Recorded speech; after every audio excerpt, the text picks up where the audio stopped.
Hi, divas everyone. Thank you for joining me and thank you for 100 subscriber. I truly appreciate love you all. With that said, today's tutorial is going to be this beautiful clove shampoo and it includes the sea buckthorn pulp extract, which is so beneficial for the hair.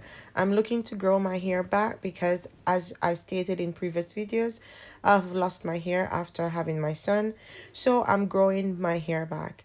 I also want to tell you that it's amazing for gray hair as well, as it keeps the color looking darker for longer.